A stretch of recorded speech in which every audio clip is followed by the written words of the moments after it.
Voilà, et donc finalement, tu vas pouvoir comparer une année versus une autre, par exemple 2021 versus 2020, ou alors 2021 versus 2019.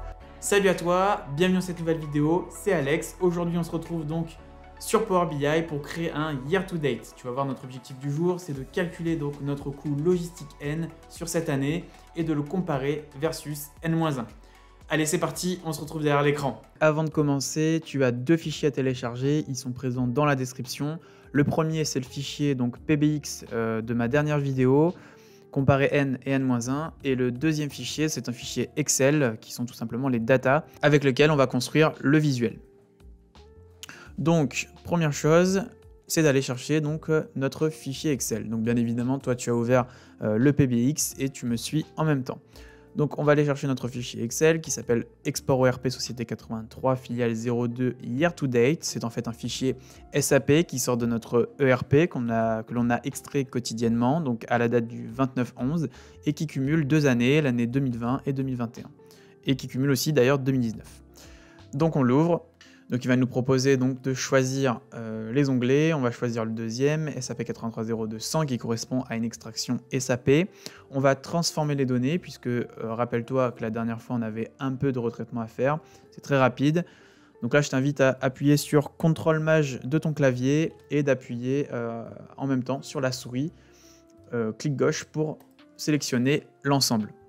Clic droit et puis on va modifier le type. Et on va mettre tout ça en texte. Remplacer l'actuel. Ici, on avait donc une colonne date qui était bien sous format date et une colonne valeur qu'on va laisser comme ça. Fermer et appliquer. Comme tu le sais, nous avons utilisé la dernière fois la fonction SamePeriodLastYear. C'est une fonction de Time Intelligence et pour ça, on avait donc du coup mis un calendrier dans notre fichier. Donc n'oublie pas de refaire la modélisation comme on a vu tout à l'heure. Donc je t'invite aussi forcément à renommer cette table-là pour ne pas te confondre. Donc ici, tu peux renommer en faisant clic droit. Et on va l'appeler Year to Date. Voilà. Et n'oublie pas donc de créer la relation entre le calendrier et la table. Donc toujours une relation de plusieurs à 1, puisqu'en fait le calendrier a une date unique. Et dans une transaction SAP, il y a plusieurs faits le même jour. Donc maintenant, je t'invite donc à créer une troisième page et c'est là que l'on va calculer notre year to date. Donc nous, on reprend un peu l'exercice de la dernière fois et nous, là, notre objectif, c'est d'avoir nos coûts logistiques à aujourd'hui sur cette année. Donc on va créer une carte et dans cette carte, donc on va créer une mesure. Pour ça, on va récupérer donc notre calcul de la dernière fois qui, en fait, calculait les coûts logistiques N. On va donc faire une nouvelle mesure, cette fois dans la table Year to Date. On va faire CTRL-V, cette fois on va l'appeler coût logistique Year to Date.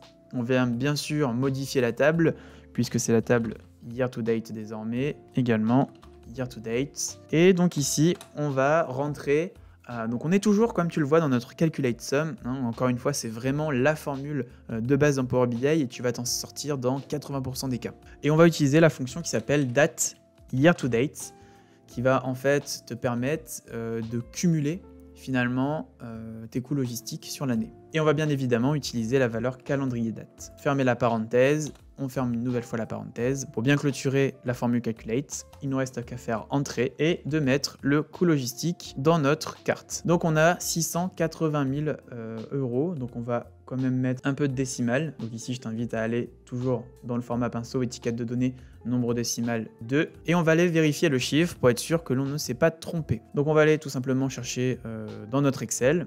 Donc je t'invite à ouvrir l'Excel. On va prendre uniquement l'année 2021 et notre centre de coût, uniquement le centre de coût logistique. Et puis on regarde la somme. Et on a bien 680 367. C'est exactement ce qu'on a ici. Donc là, on a rempli notre premier objectif qui était donc de faire une carte et d'avoir nos coûts logistiques de cette année. Maintenant, on va donc créer un graphique pour avoir en fait plutôt une courbe de tendance en utilisant toujours cette valeur. Donc très simplement, tu vas glisser donc ton coût logistique que l'on vient de créer dans un graphique en courbe et on va y mettre tout simplement en axe des X la date. Donc ici, on va utiliser date continue. Et tu vois qu'ici, en fait, à chaque fois, donc c'est la fonction date year to date qui en fait borne automatiquement le premier jour de l'année et le dernier jour de l'année et recommence à 0. Et donc nous, pour afficher uniquement cette année, on va pouvoir utiliser un filtre intelligent. Dans ici date, on va utiliser date relative et dans date relative, on va pouvoir sélectionner et dans ce an. Ce qui va en fait être, par exemple quand on va switcher sur l'année 2022, automatiquement, il va t'afficher le year to date de 2022. Donc ça peut être hyper intéressant pour éviter d'à chaque fois modifier les filtres. Ici, c'est un filtre entre guillemets intelligent dans le sens où il va changer d'une année sur l'autre tout seul. Ok, donc ça, on a rempli une visualisation qui peut être intéressante. Elle peut être encore plus intéressante quand on peut la comparer finalement à l'année dernière. C'est-à-dire pour avoir finalement une tendance, savoir comment je me situe par rapport à l'année dernière. Alors pour faire ça, c'est très simple. Premièrement, tu vas donc faire un CTRL-C sur ton graphique, puis un CTRL-V. On va donc dupliquer la valeur. Et on va tout simplement jouer en fait avec l'axe pour lui faire afficher 2 courbes, ou voire 3 courbes s'il y a 2019 sur le graphique. Donc pour faire ça, très simple. Il te suffit donc de garder Coologistic Year to Date ici, de prendre donc dans le champ date le champ année, de le glisser en légende. Tu vas donc pouvoir effacer le filtre intelligent que l'on a mis. Et tu vois qu'ici, boum, déjà il t'a splitté donc les 3 années. Maintenant, on va jouer avec l'axe des X pour qu'en fait, ces courbes se superposent. Et donc très simplement, on va ici donc passer en hiérarchie de date et on va afficher uniquement les mois. Et donc ici, tu as une comparaison, en fait, mois par mois sur les années précédentes. Donc on va modifier ça, on va modifier un peu les couleurs. Donc couleur de l'année 2021, on va mettre un bleu bien sympa. En 2020, on va mettre un noir 40% plus clair. Et en 2019, on va mettre quelque chose d'un peu plus clair encore, 20% plus sombre. Et donc petit conseil visuel, limite-toi à quelques couleurs pour les courbes. Par exemple, si tu as plus de 2 courbes à comparer, c'est hyper important d'avoir un jeu de couleurs cohérent.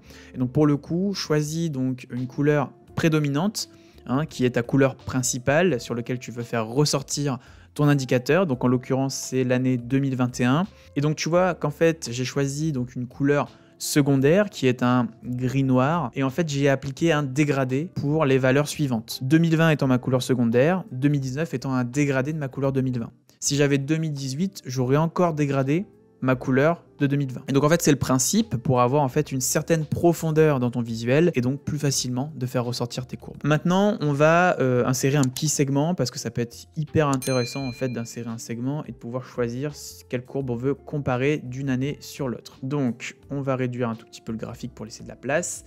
On va insérer un segment avec les années dedans et on va choisir plutôt une liste simplement à cocher et on va par exemple le placer tout en bas de notre graphique ici juste au-dessus de l'axe des X. CTRL, clic pour prendre du coup le deuxième visuel, clic droit, grouper, et ça va nous permettre donc d'avoir en fait un groupement de visuels et d'avoir quelque chose d'assez intéressant quand on voudra donc sélectionner. Donc là je vais le resserrer un petit peu parce qu'il n'est pas assez serré, moi je vais le mettre plutôt vraiment au bord, voilà ici.